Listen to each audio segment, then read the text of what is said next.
वो क्या राजकुमार सैनी और अभय चौटाला के आरोप और प्रत्यारोप की बात मैं कभी ना किसी को आरोपित करता और ना मेरी ये हैबिट। लेकिन इस प्रदेश में एक कोतरी घूम रही है अभय सिंह चौटाला के नाम से। वो हमेशा दूसरों को आरोपित करता रहता है कि राजकुमार सैनी को खड़ा करके रखा बीजेपी ने और जात पात का माहौल खराब किया। भाई, जात पात का माहौल तो आपके परिवार ने और भूपिंदर सिंह हुड्डा के परिवार ने किया। आपने तो महम कांड से स्टार्ट कर दिया था। जब महम कांड हुआ तो उस वक्त आपको बड़ा मशक्कत पुलिस ने बचा करके निकाला था, लेकिन वो बेचारा मरवा दिया था। और उसके पश्चात अगर प्रदेश के अंदर इस परिवार के गुणों का बखान करा जाए तो आज तक हरियाणा पानी से अगर महरूम है तो लोंगोवाल समझौता तोड़ने वाला ये परिवार है। इस प्रदेश में अगर भ्रष्टाचार की बात करें तो भ्रष्टाचार में जो लोग रह करके आए हैं वो दूसरों को आरोपित कर रहे हैं भ्रष्टाचार भ्रष्टाचार कह के, अपने चारपाई के नीचे कभी डंडा घुमा के देखते नहीं। अगर इस प्रदेश के अंदर बंसीलाल की तानाशाही से हट करके हमने इस ओम प्रकाश चौटाला पर जब पगड़ी रखी तो उसके पास हमें ही अंदर करने के लिए न जाने कितने सवालों की विजिलेंस इंक्वायरियां मेरे ऊपर लगाई। मुझे अंदर करता करता हमारे तो पास न कल किसी तरह की लूटपाट की न आज, अब मुझे अंदर करता करता आप भ्रष्टाचार के 3200 जेबीटी टीचरों के केस में अंदर चला गया। अब कहता है कि अगर मुझे इस प्रकार लोगों को नौकरी लगाने में अंदर जाना पड़े तो मैं 100 बार जाऊंगा। भाई, 100 बार अगर फ्रेम करेगा तो 100 बार ही अंदर जाना पड़ेगा। वो उसके ऊपर क्या बोले, वो तो भगवान को प्यारे हो गए। लेकिन इतना मैं जरूर कहना चाहूंगा कि अभय सिंह चौटाला की वजह से इस परिवार का नाश होया। इस प्रदेश के अंदर गुंडागर्दी की वजह से एक समाज की राजनीति का भी नाश होया। जबकि मैंने जाट आरक्षण में भी एक शब्द कोई दिखा दे कि मैं जाटों का आरक्षण का विरोध कर रहा। भाई, ये तो अपने जातों के खिलाफ है। अरे पागलो, तुम हो खिलाफ, जात पात का जहर फैलाते हो और उसके बाद लूटपाट करते हो। कब्जे करना, लूटपाट करना, नौकरियां लूटना, नौकरियां बेचना, देश का पेट भरते हैं। इन्हीं के बच्चे सड़क की रक्षा करते हैं। प्रचार छेड़ रखा है मेरे खिलाफ। भाई, ये तो अपने जातों के खिलाफ है।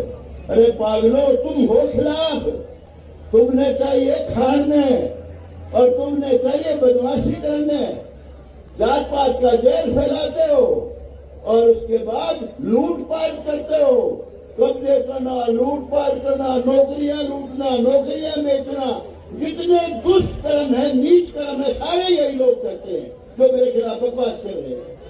तो भाई बेटा, एक बात और विशेष तौर से कहना चाहता हूं, खास तौर से हमारे बच्चों को कहना चाहता हूं, बेटा जात पात में कभी मत फंसना। हम सब एक पिता की संतान हैं। हमारी जात सब की एक है, सबका खून एक है। कभी इस चक्कर में मत फंसना, इसकी वो जात, इसकी मेरी वो जात, हम सब की जात एक है। जात पात, ऊंच नीच, भेदभाव, छुआछात इस देश के माथे में कलंक है। और करप्शन जहां कहीं लगे आपको करप्शन कर रहे थे, आपका बापू क्यों ना हो, कोई भी हो, उसको डिस्कार्ड करना, उसको रिस्पेक्ट नहीं देना। ईमानदार आदमी किसी का भी हो, उसका हमेशा सम्मान करना। और भाई, जात को असलियत में जो ही है, अच्छा इंसान, गरीब से गरीब जाति में पैदा हुआ है, जो सबका भला चाहता है, सबसे प्यार करता है, उसकी बहुत बड़ी जात है। बड़ी जात का, ऊंची जात का है। और जो प्रकांड पंडित के घर में पैदा हो गया, शंकराचार्य के भी पैदा हो गया, जो बेईमान है, चोर चक्का है, सबका बुरा चाहता है, ठगी करता है, वो नीच जात है, उसकी जात नीच है। ये बात मेरी ध्यान कर लेना है। मुख्यमंत्री जी, इस हरियाणा ने बहुत दंश झेले हैं भारतीय जनता पार्टी की सरकार आने से पहले। 1990 में किसी ने आरक्षण के विरोध में हरियाणा को जलवा दिया, तो 2016 में किसी ने आरक्षण के समर्थन में हरियाणा को जला दिया।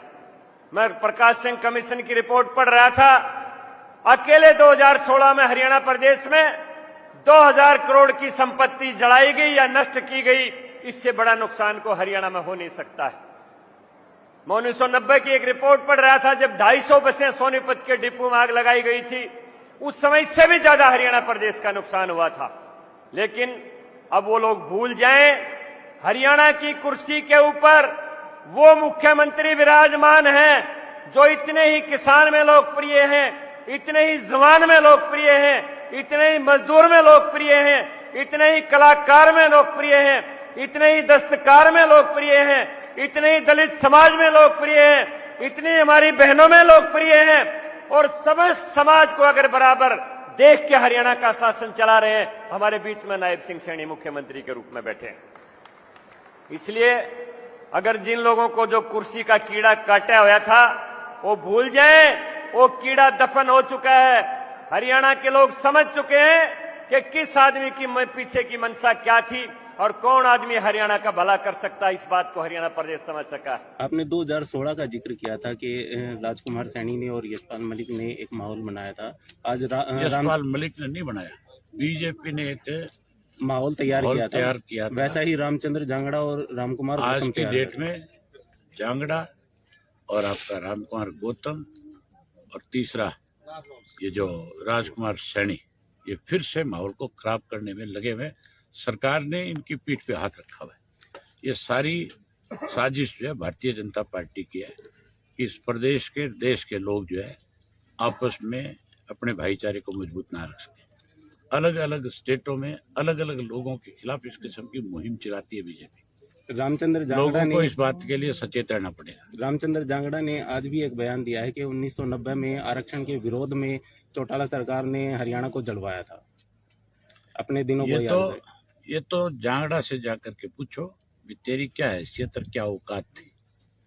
तू आज जो जिस तरह की भाषा बोल रहे हैं, जो हमारी कौम के खिलाफ जहर उगल रहा है, इसका लोग जो है एक न एक दिन तसल्ली करा देंगे।